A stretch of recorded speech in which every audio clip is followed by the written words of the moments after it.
Bismillahirrahmanirrahim. Faslun fil mu'arrifati. Mu'arrifun ila salatatin kusim haddun wa rasmiyun wa labziyun ulim.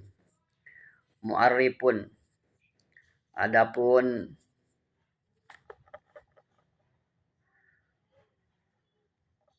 definisi. Ila salasatin terbagi kepada tiga.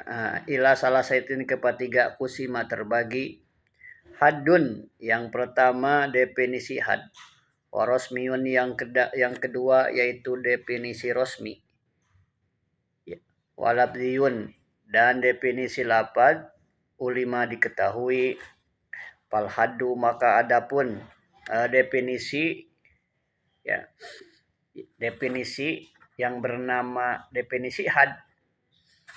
Bil jinsi, definisi yang terbuat daripada jenis, wa paslin, dan pasil. Waqa'a, terjadi. Warosmu, adapun definisi rosem. Bil jinsi, dengan jenis. Wa khosotin, dan khosoh. Ma'a, berbarengan. Wa nakisul hadi, adapun definisi had nakis. Bipaslin, cukup dengan pasal saja. Au ma'jisil ba'idin, atau beserta, atau hod, atau hos, atau pasal beserta jenis ba'id. La qoribin, bukan dengan jenis qorib. Waqa'a, terjadi. Wa nakisu rosmi, dan adapun definisi rosem nakis. Bi khosotin pakot, hanya dengan menggunakan khosoh saja. Au ma'ajinsin abad, atau hos dengan jenis ba'id. Qadir tabat, sungguh telah terikat. Wa madana, adapun definisi. Bilabziin, dengan lapad. Ladaihim, menurut para ulama mantik. Suhiro,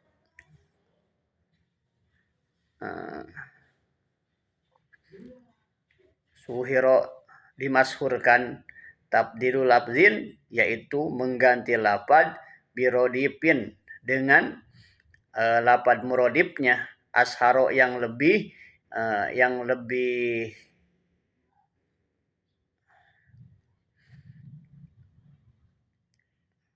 masyhur.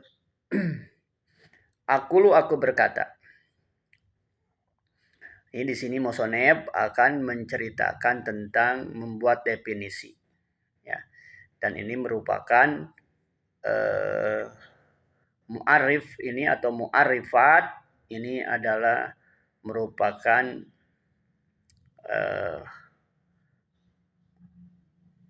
maqasidut tasawur. Sebelumnya kita telah belajar mabadi tasawur, dan sekarang adalah maqasid tasawur. Maqasid tasawur adalah mu'arifat. Jadi kita banyak mentasawurkan lafad-lafad itu, nanti tujuannya ya ini untuk ini. Ya, untuk kita bisa membuat ta'rif-ta'rif atau bisa mengenal ta'rif-ta'rif. Aku berkata, lama kodima, ketika telah berlalu al-kalamu bahasan, alama badi tasawurat, kepada dasar-dasar tasawur. Wahia, adapun mabadi tasawur. Al-kuliyatul khamsu, yaitu lafad-lafad kul yang 5.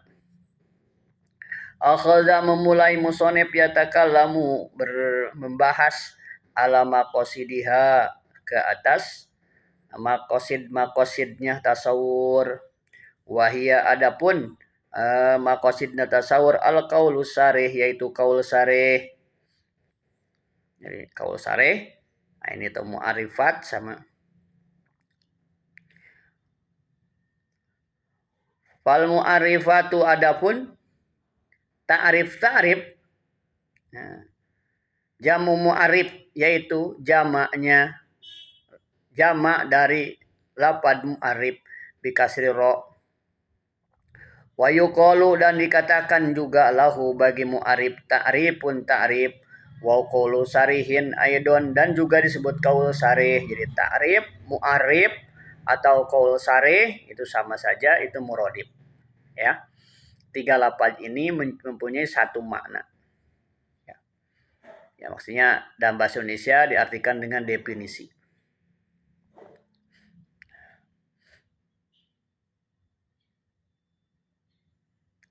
Wahwa adapun ta'rif atau mu'arif au qaul sarih ma adalah kanat yang ada marifatuhu, mengetahui ma sababan menjadi sebab bi ma'rifatil mu'arraf, di dalam mengetahui perkara yang dita'rifi. Jadi dengan tahunya ta'rif kita akan tahu mu'arraf. Ya. Man lam ya'rif ta'rif lam ya'rif al mu'arraf. Orang yang tidak tahu ta'rif tidak tahu mu'arraf. Untuk mengetahui mu'arraf ini dengan cara mengetahui ta'rif. Jadi ta'rif ini sebabnya kita tahu mu'arraf.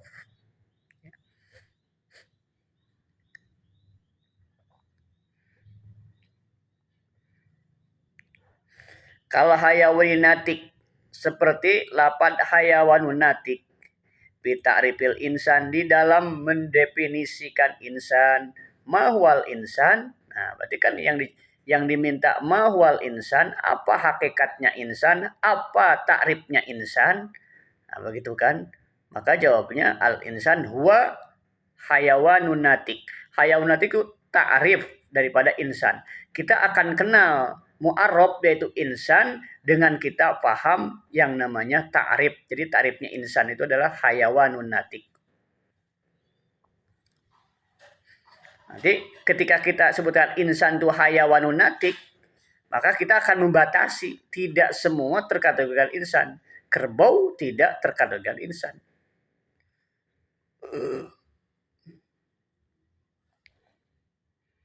Ya.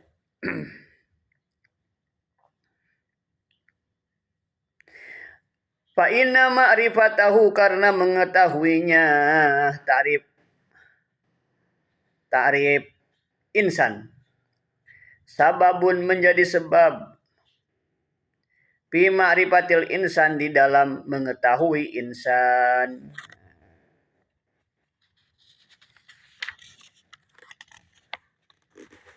Wa huwa adapun qaul sarih atau ta'rif atau mu'arif, khamsatu aqsamin terbagi 5. Haddu tamin, yang pertama haddam, wanakisin dan had nakis. Warosmu tamin, yang kedua adalah rosem tam, wanakisin dan rosem nakis. Wa ta'rifun dan ta'rif bil lafzi, dengan ta'rif lafzi. Nah, jadi ada sekarang ta'rif itu ya ada 5 ya.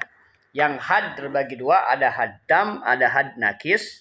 Yang rosem terbagi 2 juga, ada rosem tam, ada rosem nakis, dan ada ta'rif lafzi. Ya, kadang-kadang para ulama itu di dalam kitab itu tidak menyebutkan ya, misalkan ta'rifu hadza, enggak begitu langsung wahadduhu.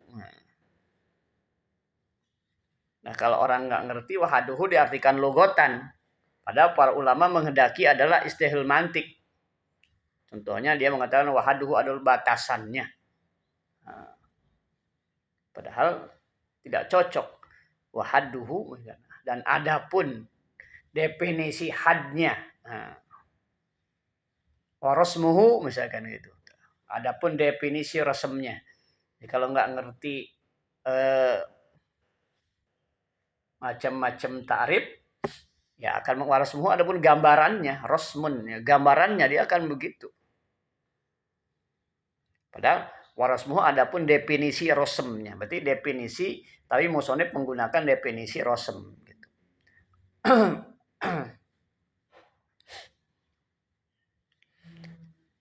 Fal haddu.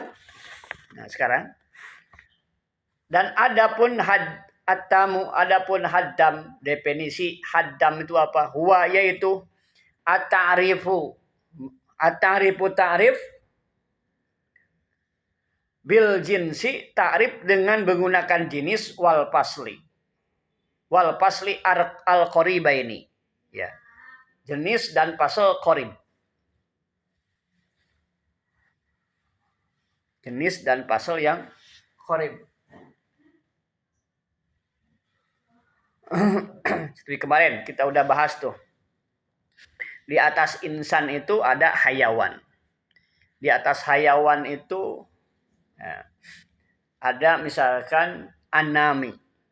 Di atas anami itu misalkan ada jismun. Di atas jismun itu ada jauhar misalkan.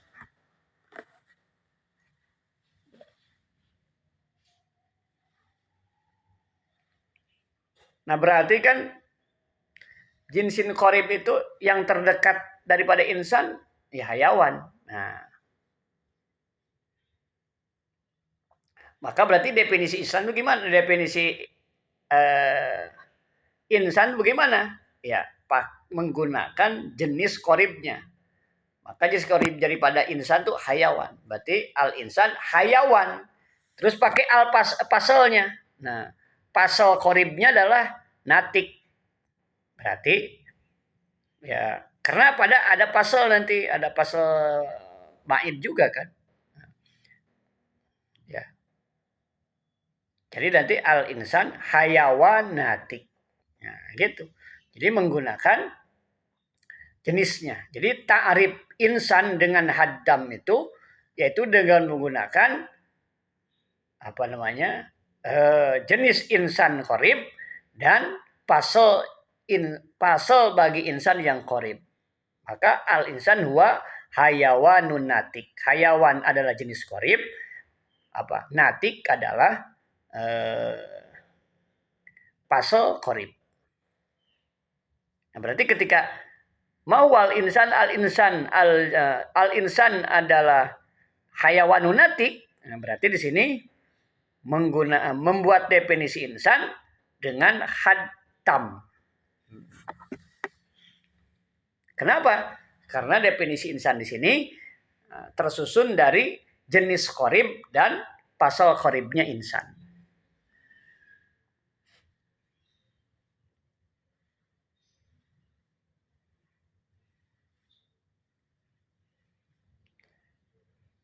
Air teh. Air teh itu berarti apa? Jenis air teh itu apa di atasnya? Minuman misalkan. Berarti air teh adalah minuman. Nah, ya kan?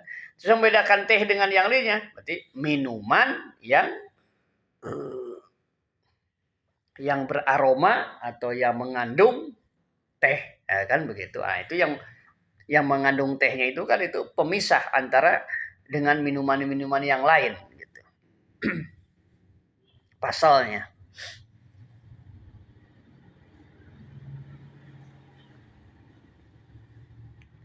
Wal haddun nakis adapun definisi dengan menggunakan had nakis wa yaitu at-ta'rifil fasli wahdah yaitu mentakrif membuat tarif hanya dengan pasal saja. Kata'rifihi seperti mentakrifi insan bin natik. Mahwal insan wa an-natik. Nah, misalkan begitu. Mahwal insan al insan wa an-natik. Berarti ini namanya definisi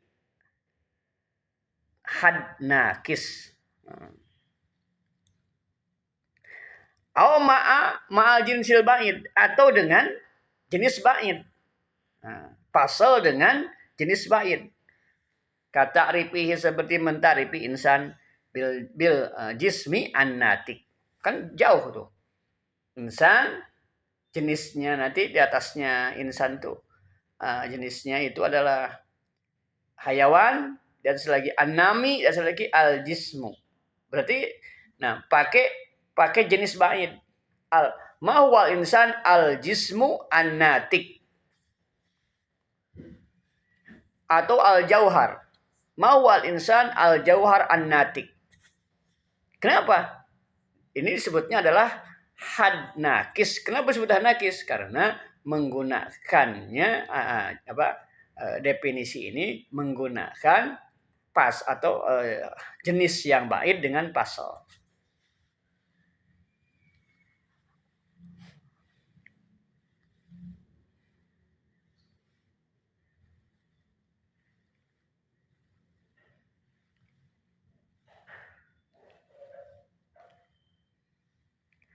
Wa rasmu tam, dan adapun rasm tam, wa yaitu at-ta'rif bil jinsil qarib wal khosoh. Ya.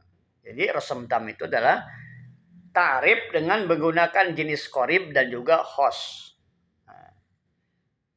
Katarifil insan bin hayawani dohik. Khos. Karena dohik itu adalah khos. Khos terbagi ada am kan, ya. Apa namanya kemarin? Arodi, ada arodi am, ada arodi khos. Nah, sekarang ini pakai arodi khos.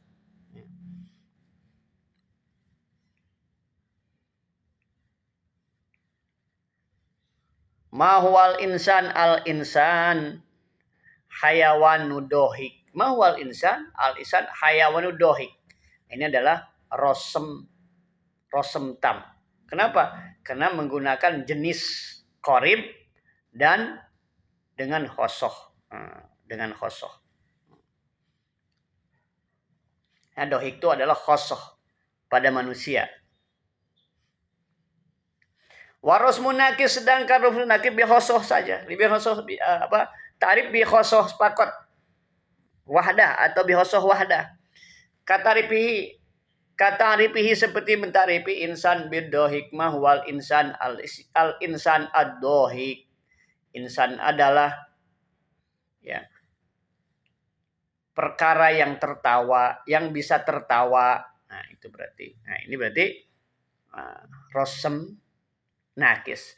Au biha ma'ajil silbaid, atau biha dengan khosoh ma'ajil silbaid. Kata ripihi seperti tarif insan bil jismi ad-dohik. Mahwal insan al jismu ad-dohik. Al jismu ad-dohik. Mahwal insan al jismu ad-dohik. Insan adalah jisim yang tertawa. Nah, ini berarti namanya rosemnya rosem nakis. Jadi rosem nakis itu ada dua. Seperti bagaimana had nakis itu ada dua. Kalau had nakis itu ada pasal saja atau jenis ba'id sama pasal. Kalau rosem nakis khosoh saja atau jenis ba'id dengan khosoh. Wa amma tarifu bil lafzi, adapun tarif bil lafzi wa huwa amtabdala, engkau mengganti al-lafzu satu lapad bila bezin dengan lapad muradif yang sama maknanya lahu bagi lapad yang awal. Asharu, tetapi yang lebih asharu yang lebih masyhur, lebih bisa, lebih familiar, lebih dikenal orang minhu dari lapad yang awal. Nah, di Kuningan itu ada bahasa Cindung. Ya, mungkin orang-orang nggak ngerti itu. Misalkan kamu nanti lagi apa gitu, ketemu orang tua tuh, orang-orang tua di Kuningan tuh. Tolong ambilkan cindung. Maka kamu tuh akan bertanya, mau cindung? Nah, itu bertanya kan, kamu akan bertanya hakikat cindung. Yang diminta oleh kamu tarifnya cindung tuh apa? Apa sih tarifnya cindung? Saya nggak ngerti cindung tuh apa. Mau cindung? Nah, maka dia lalu itu cindung itu kopiah. Nah, kopiah itu kan lebih, atau kopiah peci atau kopiah itu kan, kopiah itu lebih umum, semua orang lebih banyak paham dengan itu gitu. Makanya itu, nah ini namanya ta'rif bil lafzi. Ta'rif bil lafzi. Ya, itu ta'rif bil lafzi. Ya. Tolong ambilkan cindung. Apa itu cindung? Cindung itu kopiah. Nah, lapad kopiah ini lebih umum. Ya. Tapi kamu jangan boleh di orang awam ini tidak bisa begini. Mahwa apa itu apa itu cindung? Kamu jawab ke mereka, cindung itu kolan suah. Nah, kan lebih itu nggak boleh. bagi orang-orang yang tidak bahasa Arab. Karena apa? Karena dia lebih tidak paham lagi itu gitu. Ya, jadi harus dengan lafaz yang lebih terkenal gitu. Ya kan?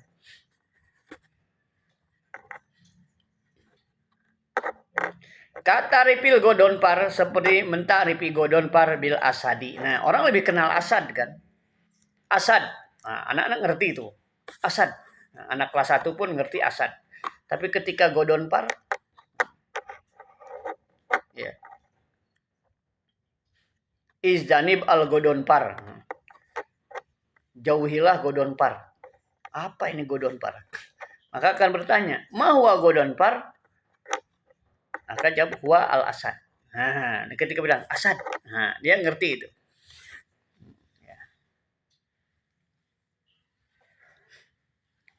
Ya, jadi kesimpulannya berarti apa namanya? Definisi atau mu'arif, ta'arif atau kaul sarih itu ada 5. Ada had tam, ada had nakis, ada rosem tam, ada rosem nakis, dan ada ta'arif lafzi. Had tam itu apa? Had yang terbuat definisi yang terbuat dari jenis korib dan pasal korib dari mu'arraf. Nah, contohnya mu'arrafnya insan. Kita ingin buat mu'arif dari mu'arraf insan itu mu'arraf. Nah, kita ingin buat mu'arif, kita ingin buat kaul sarih, kita ingin buat definisi dari mu'arraf ya insan. Maka ya tinggal dicari. Maka kemarin tuh yang kualitul khamsinya harus kamu harus betul-betul ngerti itu. Mana itu jenis, mana itu pasal, ya mana itu khosoh. Nah, itu harus dipahami dulu itu. Nah, kalau kamu paham itu bisa. Ya.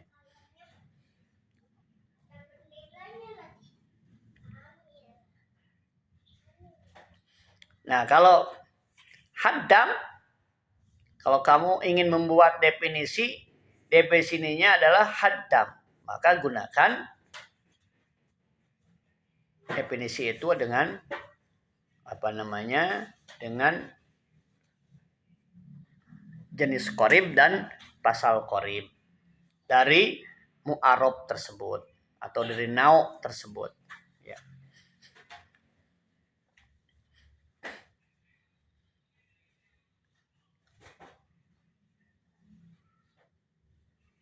Nah, kalau had nakis bisa hanya pasal saja atau jenis bait dengan pasal. Kalau rosem tam ya berarti gunakan ya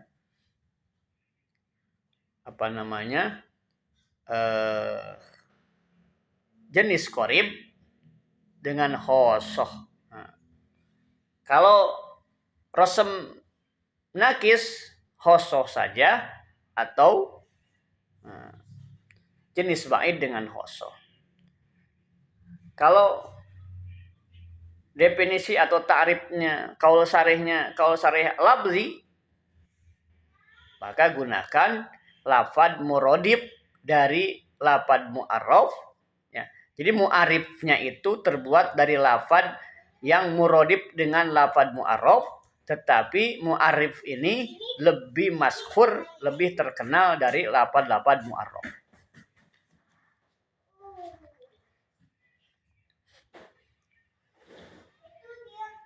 Mu'arif itu definisi, mu'arraf itu yang didefinisikan. Kita akan ngerti yang didefinisikan jika kita benar mendefinisikannya. Apabila definisi salah, maka kepahaman akan mu'arraf itu yang terdefinisikan itu juga salah.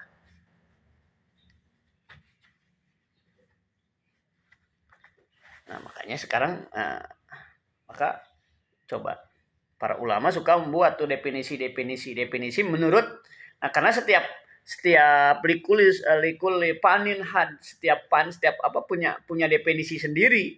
suatu lafaz itu didefinisikan oleh ahlinya masing-masing. Di dalam ilmu nahwu ada ulama-ulama nahwu yang mendefinisikan istilah-istilah dalam nahwu.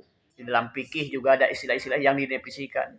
Nah, sholat, lafaz sholat itu menurut fikih akan didefinisikan. Sholat itu menurut fikih, menurut definisi istilahan, wastilahan maksudnya. Maksudnya definisi ya. Menurut definisi fikih atau terminologi, menurut terminologi fikih, sholat itu apa? Ya amalan yang diawali ya muftatahan bitakbir wa muhtatamatun bisalam. Nah, itu kan. Nah, itu sholat tuh. Itu menurut fikih. Nah, menurut yang lain kan akan berbeda nanti.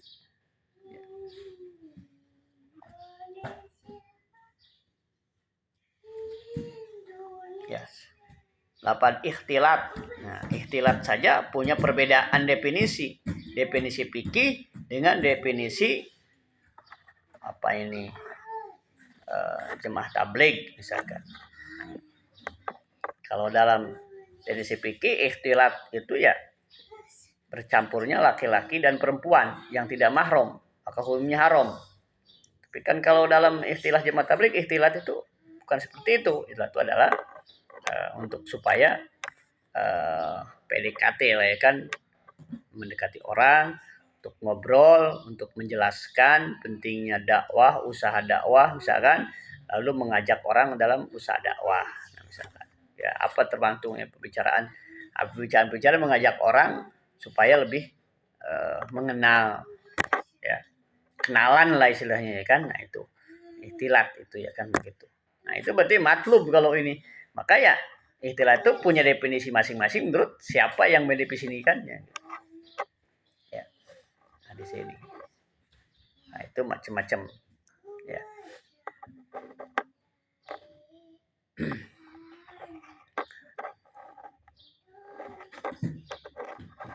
Contohnya misalkan sekarang kita, yang mendefinisikan nanti ya.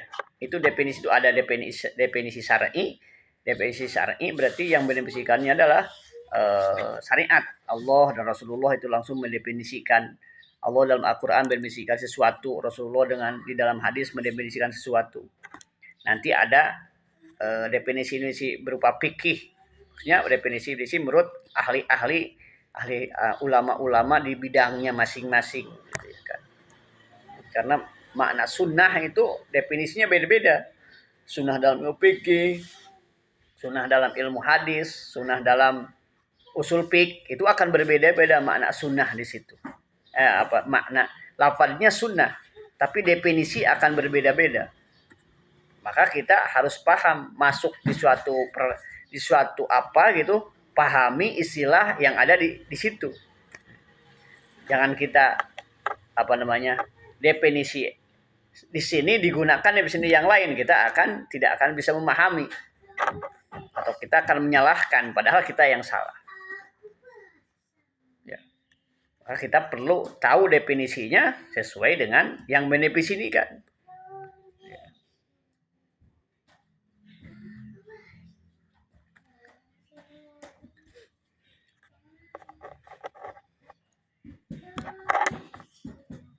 Ya.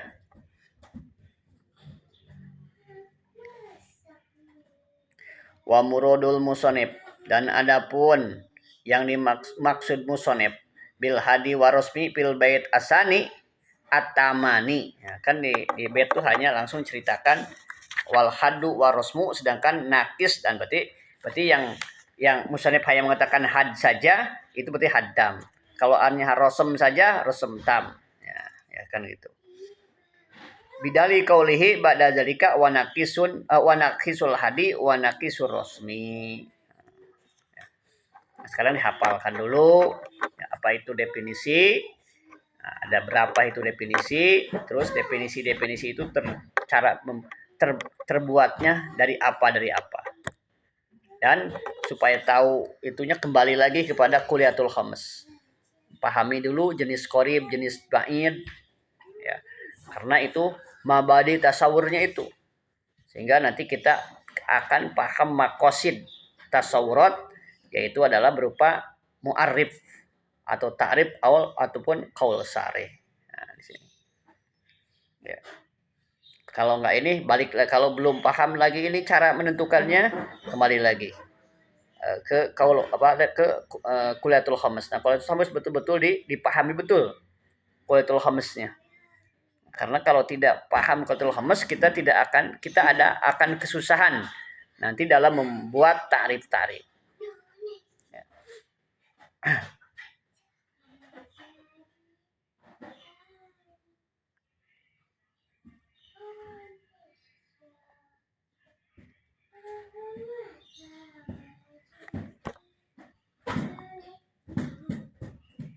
Ya, takror ya. Nah, setelah takror nanti silahkan takror 5 menit untuk takror. Subhanallah.